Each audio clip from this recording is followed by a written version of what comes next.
Bonsoir à tous. À la une de ce journal, le SDF tire à boulet rouge le processus électoral et la situation politique du Cameroun. Le comité exécutif national du SDF s'insurge contre ce qu'il qualifie de mascarade électorale organisée en février et décembre 2020 sur le théâtre de la crise anglophone. Et au regard de l'enlisement de la situation sécuritaire, ce parti politique de l'opposition demande au président Paul Biya et son gouvernement de mettre un terme à la guerre et d'arrêter la saignée dans le nord-ouest et le sud-ouest. Vous verrez dans ce journal comment cet appel de l'opposition est repris en chœur dans une déclaration choc des parlementaires européens et quelle est la réaction du parti au pouvoir face à cette nouvelle pression internationale sur les autorités camerounaises. Élément de réponse dans le chapitre politique du 20h. Et dans l'escale internationale, c'est une nouvelle opportunité pour aller vers une décrispation du climat politique à travers un dialogue entre le pouvoir et l'opposition ivoirienne. C'est sous ce signe de réconciliation nationale que s'annoncent les premiers temps forts du mandat présidentiel d'Alassane Dramane Ouattara. Vous suivrez dans ce journal son investiture et son discours à cette occasion.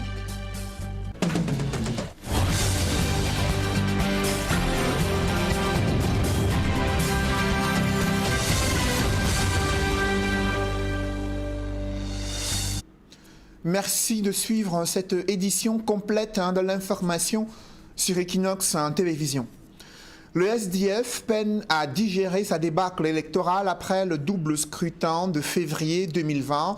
Ce parti de l'opposition s'insurge contre les élections municipales, législatives et même régionales qui ont été organisées dans le but de détruire le SDF à travers une stratégie de mascarade électorale et de collusion observée entre le parti au pouvoir et certaines administrations.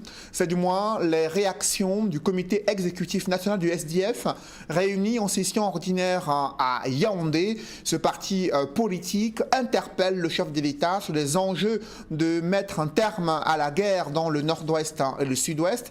Il égrène un chapelet de critiques à l'encontre de la gouvernance actuelle du pays. Compte rendu, Emmanuel Diop et Aïk Cyril.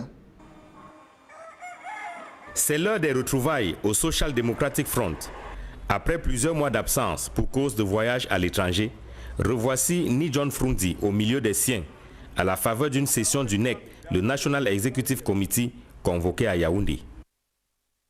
À cause des mesures barrières, nous n'avons pas pu nous réunir pendant une certaine période. Et en plus, nous avions l'absence du chairman. Et donc, il fallait qu'on réaligne les troupes, si je peux me permettre d'utiliser ce terme, qu'on s'accorde sur certaines différences et qu'on regarde tous dans la même direction. Donc cette réunion aujourd'hui était principalement une rentrée politique pour le SDF. Pour cette rentrée politique donc, le NEC procède à l'évaluation des élections couplées municipales et législatives de février 2020 auxquelles le SDF a pris part. Il en ressort que le régime de Yaoundé a organisé une mascarade dans les régions du nord-ouest et du sud-ouest. Et nous avons décidé de dénoncer tous les actes d'intimidation, toutes les anomalies qui ont eu lieu sur le terrain, tous les attaques, les enlèvements dont nos candidats ont fait l'objet. Face à ce qu'il considère comme une parodie d'élection, le SDF annonce une riposte appropriée. Nous avons décidé de préparer une réponse, n'est-ce pas, proportionnelle à ce qui s'est passé. Pour ce qui est des régionales du 6 décembre dernier cette fois, le SDF annonce une session spéciale du NEC en début d'année prochaine afin de tabler sur le cas des camarades ayant outrepassé le mot d'ordre de boycott du parti. Nous n'avons pas abordé les dossiers, les questions disciplinaires parce que les camarades qui ont violé les consignes du parti vont faire l'objet, n'est-ce pas, de procédures disciplinaires. Et ça, c'est réservé au prochain NEC qui aura lieu au mois de février. Au-delà des retrouvailles autour du chairman, le National Executive Committee du SDF tenu à Yaoundé entend remettre le parti sur les rails après les échecs répétés à la présidentielle 2018 et aux législatives et municipales 2020. Et puis parvenir, des commissions ont été mises en place, une commission réconciliation qui a pour but de réfléchir sur les points de discorde entre les cadres et militants du SDF afin de parvenir à une meilleure ambiance au sein de cette formation politique. Et la commission Action, placée sous la présidence de l'honorable Jean-Michel Mithieu, qui doit réfléchir sur les actions pouvant être menées, pouvant être mises en œuvre sur le terrain, et d'autres commissions dont les membres n'ont pas été dévoilés, qui présenteront leurs conclusions au prochain NEC prévu en début 2021. Et toujours dans la même veine, le roi des Bamendjou est en colère contre la malgouvernance, la corruption, l'injustice et la répression de l'opposition. Sa Majesté Sékou Jean Ramo pointe du doigt des manœuvres politiciennes pour maintenir les Camerounais dans la pauvreté et s'éterniser à la tête d'un pays meurtri par la guerre et la misère. Le point central de cette nouvelle tribune, c'est dans ce reportage signé Gladys Sidier. Je pense que nous avons tous le devoir de redresser ce pays, mais cela ne se fera pas dans le mensonge, la tricherie, ni encore les intimidations. Il croit savoir que les chefs traditionnels qui ont pris part aux élections régionales sont tombés dans un piège tendu par le régime en place qui a désormais la main mise sur les chefferies traditionnelles. Il s'interroge en ces termes.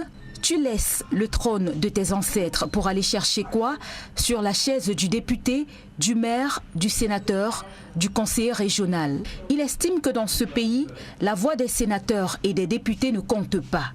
Le pouvoir étant centralisé sur la seule personne du chef de l'État, ce n'est donc pas la voix des conseillers régionaux qui va compter dans la sphère des prises de décision.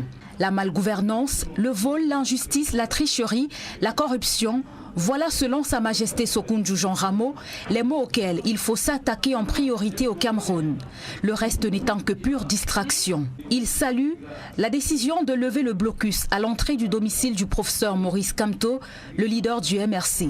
Mais il estime qu'on n'avait pas besoin de tout ce théâtre. Il est temps de décrisper les tensions selon lui en arrêtant de jeter en prison tous ceux qui osent critiquer le régime de Yaoundé. Que ceux qui ont pris les armes contre le pays acceptent qu'ils se sont trompés, présentent leurs excuses à la nation et reviennent à la maison dire leur part de choses qui les énervent, écrit le roi des Bamendjou. Car le pays a besoin de tous ses enfants.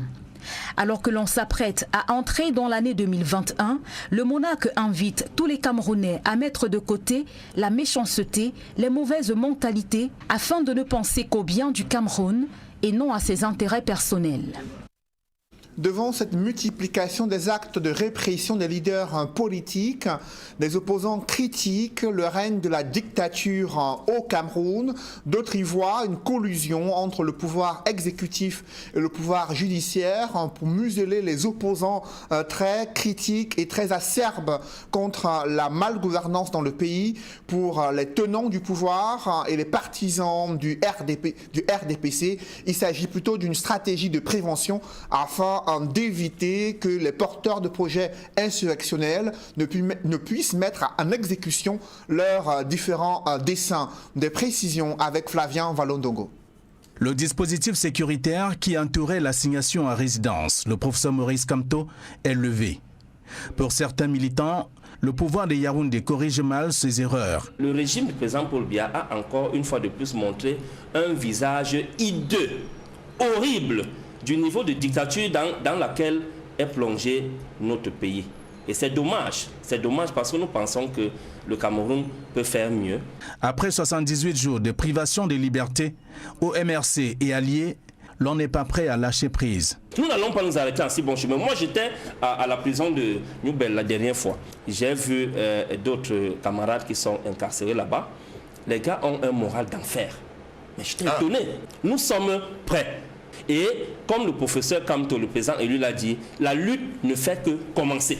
Par contre, au Rassemblement démocratique du peuple camerounais, la levée du cordon de sécurité qui empêchait les mouvements du leader du mouvement pour la renaissance du Cameroun sonne comme un dernier avertissement. Quand vous maîtrisez le pouvoir, comme c'est le cas du gouvernement et du président Paul Biya, vous anticipez. Il y a donc eu une anticipation stratégique face à un perturbateur et ses amis. Eh bien, une fois de plus, M. Kamto, on vient encore de lui donner une chance pour qu'il s'agisse. Mais je vais vous dire que s'il recommence, je vous assure, cette fois, il va se retrouver en prison. Le Social Democratic Front, pour sa part, redoute le non-respect des textes de loi qui régissent les libertés au Cameroun. Les juridictions du pays sont mal exploitées, ajoute-t-il. Vous avez réussi l'exploit de supprimer dans l'arsenal juridique camerounais la liberté de manifestation, la liberté d'opinion. Le simple fait d'exprimer une opinion risque la peine de mort. Comment vous pouvez justifier? Je vais justifier que des gens qui ont simplement manifesté pacifiquement dans la rue soient traduits devant un tribunal militaire? Si le combat du mouvement pour la renaissance du Cameroun est allié et de décrier la malgouvernance en général, il est à noter que le parti demande la libération de ses militants incarcérés dans différentes prisons du pays. Des parlementaires européens ne sont pas indifférents à la situation sociopolitique et sécuritaire du Cameroun, après avoir rappelé au gouvernement camerounais l'engagement de la Constitution du 18 janvier 1996 en faveur des droits de l'homme et l'attachement aux principes démocratiques. 35 parlementaires européens appellent les autorités camerounaises à libérer tous les prisonniers politiques et engager un large dialogue national sur les réformes politiques et sociales qui permettront de faire des droits de l'homme du peuple camerounais une réalité et de rétablir sa liberté. Dans le même temps, ils appellent tous les responsables politiques à œuvrer pour une solution pacifique au conflit qui secoue les régions anglophones du Cameroun. Selon ces députés européens, toutes les parties au conflit doivent garder leurs armes au silence et ouvrir la voie aux négociations. C'est une déclaration qui a été rendue publique lors de la commémoration de la Journée internationale des droits de l'homme. Et dans ce chapitre politique, Célestin N'Djamène annonce sa démission du mouvement pour la renaissance du Cameroun. Il était face à la presse à Douala et a laissé entendre qu'il est prêt à travailler avec le gouvernement après avoir tensé ce même gouvernement durant de nombreuses années. Il a fait savoir qu'il n'a pas de problème avec l'idéologie politique du mouvement pour la renaissance du Cameroun. Il ne partage pas les stratégies qui ont été mises en œuvre depuis quelques années. Je vous invite à suivre Célestin N'Djamène qui annonce sa démission du MRC 2 ans après avoir été dans ce parti qu'il présentait comme le parti qui pouvait challenger le RDPC et pouvoir prendre le pouvoir au Cameroun. Je vous invite pour vous annoncer aujourd'hui que je quitte le mouvement pour la renaissance du Cameroun. J'ai la conviction, et il y a des témoignages qui viennent même d'ailleurs du directoire, que cette décision de boycott, qui a ses effets négatifs jusqu'aujourd'hui, a été une décision unilatérale. Rappelez-vous, Président, qu'en 92, le SDF avait déjà boycotté. En 97, le SDF avait déjà boycotté. Qu'est-ce que ça donne? Pourquoi refaire les mêmes erreurs aujourd'hui que nous pensions à mettre en place une dynamique qui va être ancrée sur les forces républicaines, sur une république forte, une république humaniste. Dans le reste de l'actualité, sur près de 20 000 sociétés qui gèrent les déchets au Cameroun, à peine 20 recyclent les ordures solides. Les déchets industriels sont pourtant les plus dangereux. Cette faiblesse dans la transformation des déchets est due à un cadre fiscal jugé asphyxiant pour les entreprises. Les experts proposent au pouvoir public de revoir la législation et d'aménager des facilités en matière de traitement et recyclage des déchets au Cameroun. Autre explication avec Donald Brice Kamgan et Georges Mitterrand-Dam. Les déchets organiques, plastiques, du papier carton ou électronique, le Cameroun croule sous le poids des détritus. Même pour les entreprises industrielles, le recyclage pose encore d'énormes difficultés car la loi prescrit aux sociétés de recycler leurs déchets, mais ajoute des charges fiscales, devenues des obstacles pour beaucoup. La loi du Cameroun demande à ce que chaque entreprise qui produit les emballages plastiques cherche un prestataire qui doit pouvoir se débarrasser des déchets. Mais la même loi aussi impose un droit d'assise sur les emballages. Ce qui fait que les entreprises doivent payer un prestataire par kilo de déchets ou bien par bouteille produit, doivent encore repayer par bouteille une taxe à l'État de la même valeur. Ça fait double taxation. Du coup, c'est difficile aux entreprises de pouvoir mettre la main dans la poche. La solution serait de rendre la loi sur la gestion des déchets, notamment ceux industriels, plus claire et assurer des facilités fiscales aux entreprises souhaitant s'intéresser au recyclage des déchets. Cela pourrait passer par des subventions ou une défiscalisation temporelle des importations d'équipements. Le gouvernement peut apporter des subventions aux entreprises qui démarrent ou réduire la fiscalité environnementale.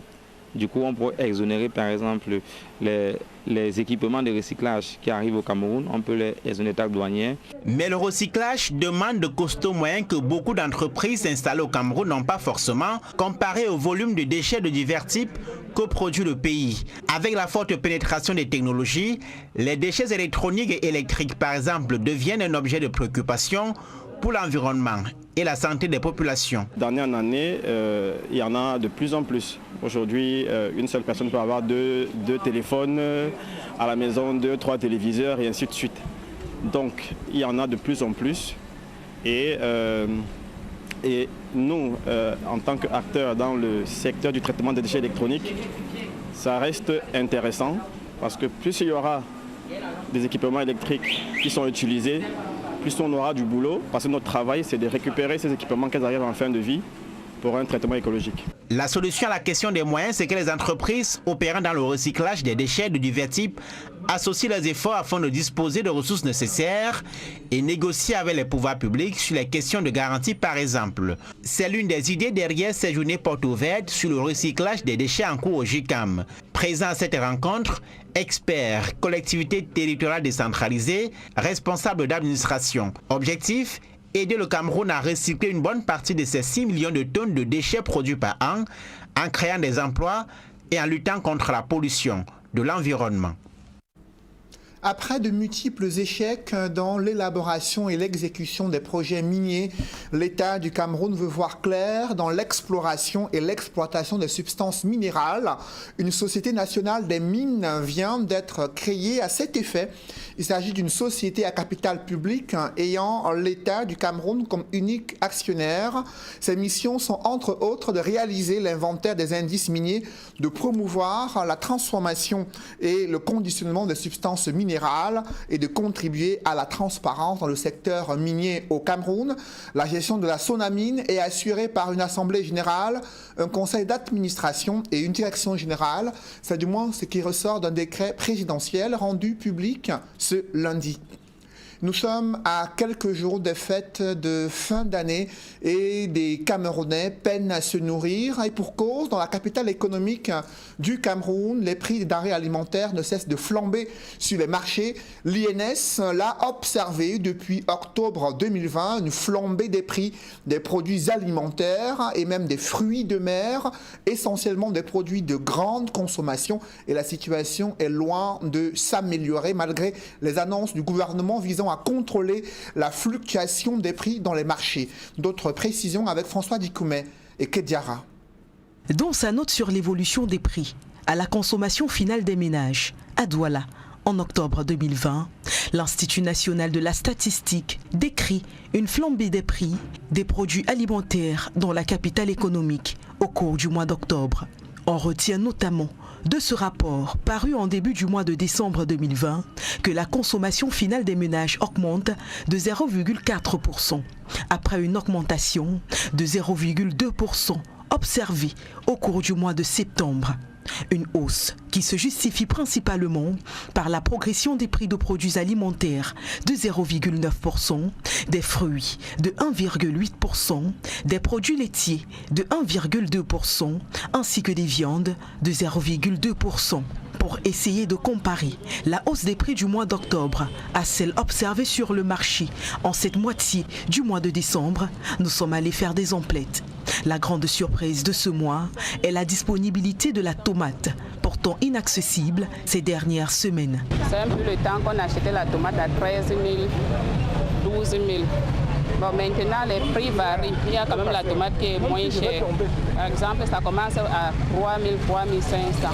Mais la bonne tomate quand même coûte cher. Oui.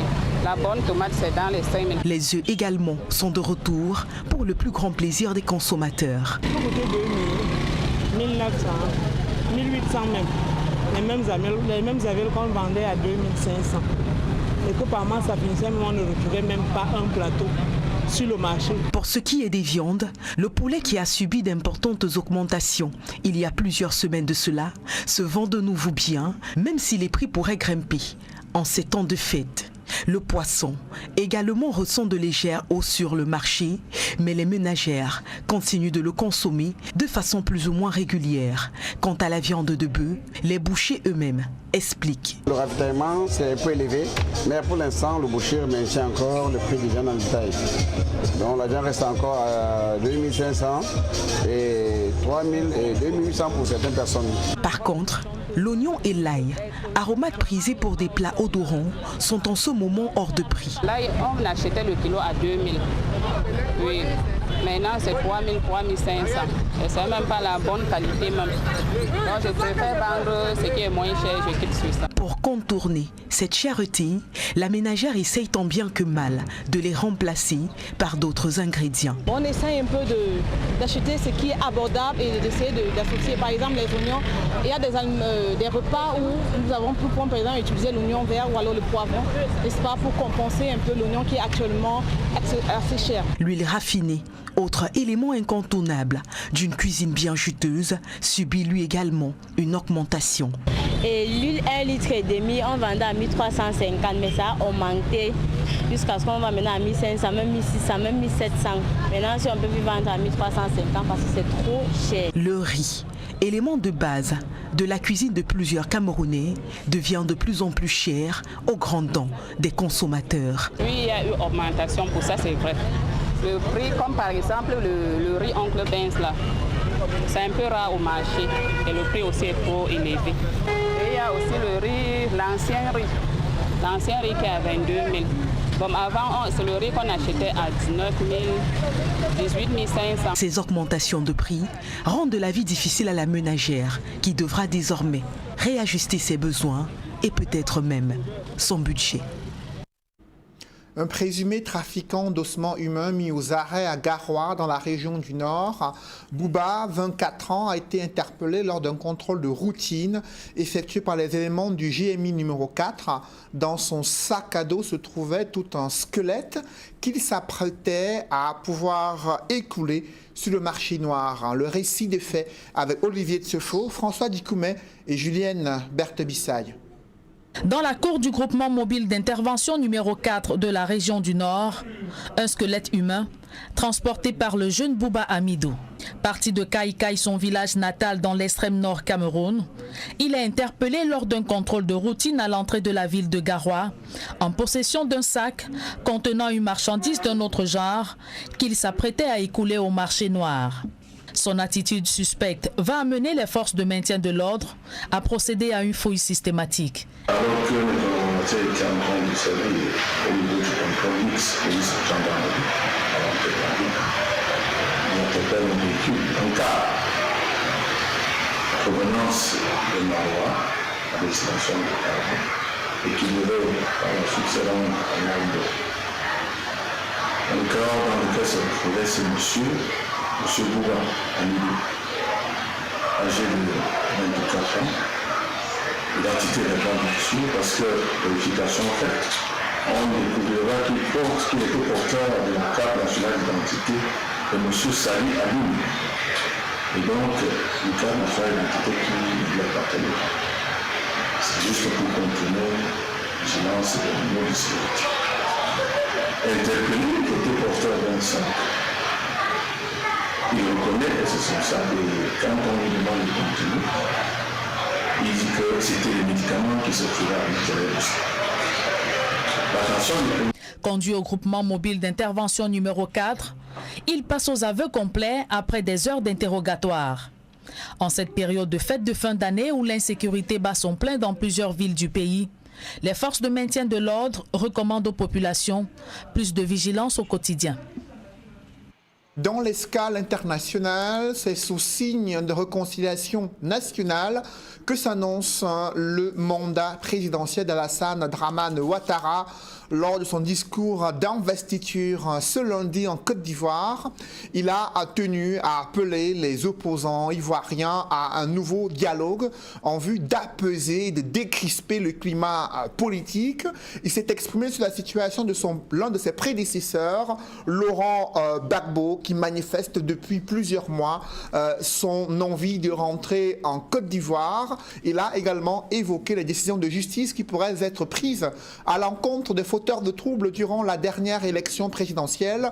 On fait le point avec Nadine Yambou. Animé aujourd'hui d'un sentiment de fierté et de reconnaissance pour la confiance qui m'a été renouvelée. Réélu en octobre dernier, le président Alassane Ouattara prête serment pour un 3e mandat à la tête du pays devant de nombreux partisans, personnalités politiques, diplomatiques, autorités religieuses et une dizaine de chefs d'État et de gouvernement de la sous-région Afrique de l'Ouest. À leur côté, le patron de la diplomatie française, Jean-Yves Le Drian, représentant personnel du président Emmanuel Macron, Nicolas Sarkozy, ex-chef d'État français. Dans son discours, le président ivoirien a clairement appelé l'opposition à respecter le verdict des urnes, le proclamant vainqueur de ce scrutin présidentiel. Les Ivoiriens, dans leur grande majorité, ont fait le choix de la démocratie, le choix de la paix, le choix de la stabilité. Ils ont fait ce choix en dépit de toutes les entraves à l'expression de leur liberté. Ils ont démontré que les urnes doivent rester l'ultime recours pour décider de l'avenir de notre nation.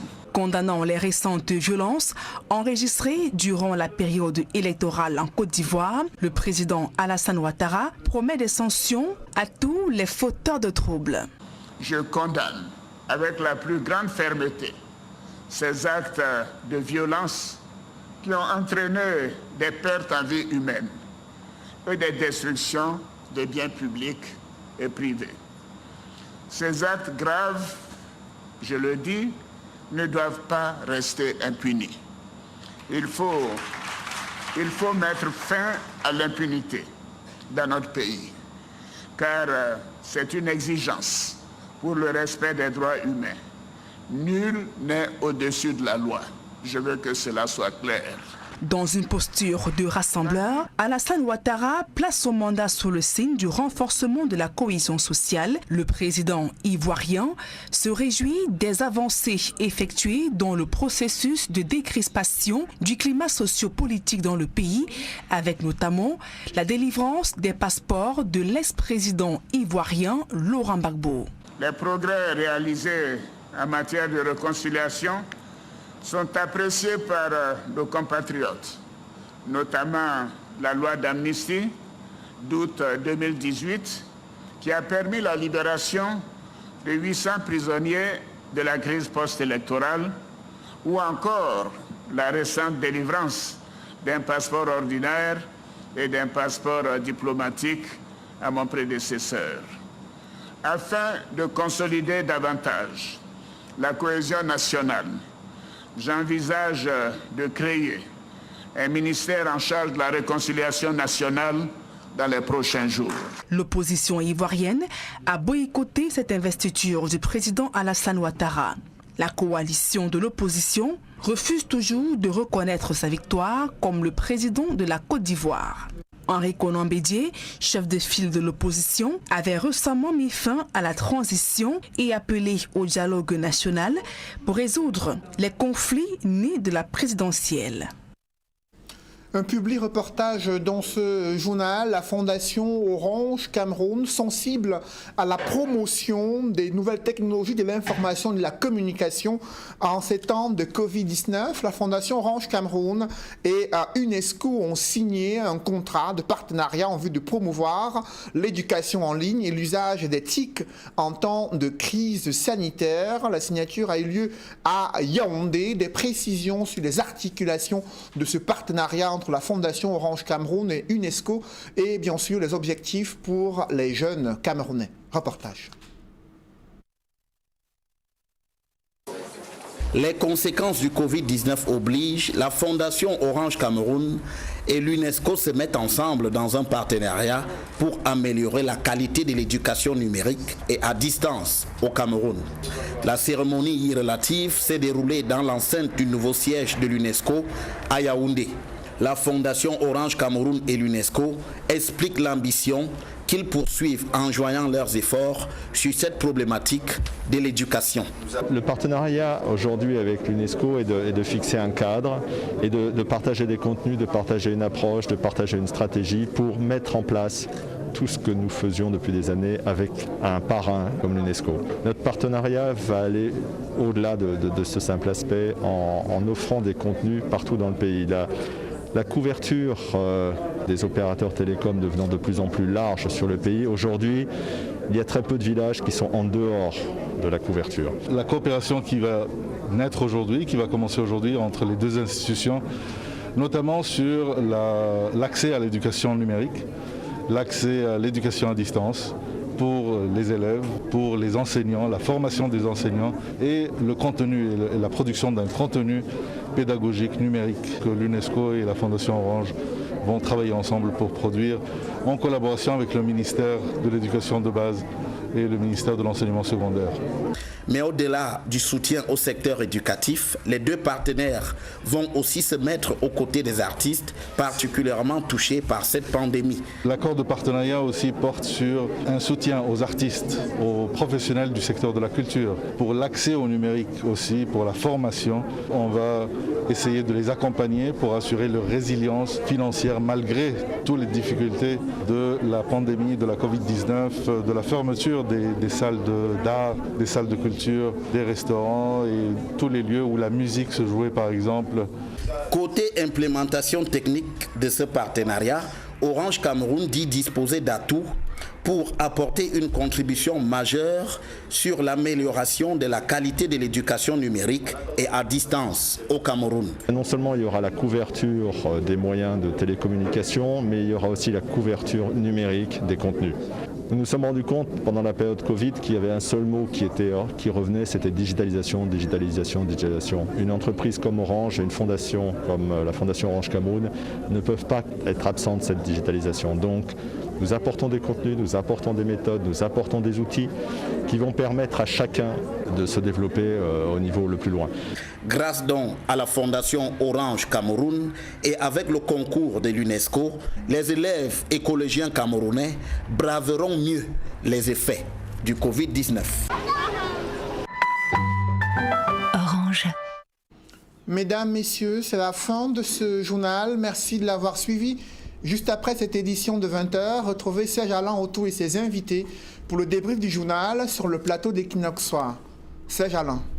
Le Social Democratic Front digère mal sa débâcle lors des élections de février dernier. Le SDF accuse. Et il pointe un doigt accusateur sur le parti au pouvoir et l'administration soupçonnée de collusion durant ces élections organisées sur le théâtre de la crise anglophone dans le nord-ouest et le sud-ouest, avec pour objectif de détruire le SDF dans son bastion électoral. Ce parti politique parle de mascarade électorale organisée durant le mois de février 2020. Vous le savez, ils avaient obtenu la reprise partielle des élections dans cette partie du Cameroun et il déplore le fait que les élections régionales étaient organisées alors que de nombreuses affaires étaient encore pendantes devant les juridictions concernant le contentieux post-électoral. Face à cette situation, le NEC du SDF demande la fin de la guerre dans le nord-ouest et le sud-ouest et appelle le chef de l'État à libérer également les prisonniers arrêtés dans le cadre de la crise anglophone et de mettre un terme à la saignée dans le nord-ouest et le sud-ouest. Voilà justement, madame, monsieur, c'est donc l'essentiel, l'Equinox Soir, deuxième partie. Bonne soirée à vous, Cédric. Bonne soirée à vous, Serge Alain. Rendez-vous demain. 20h. Dans un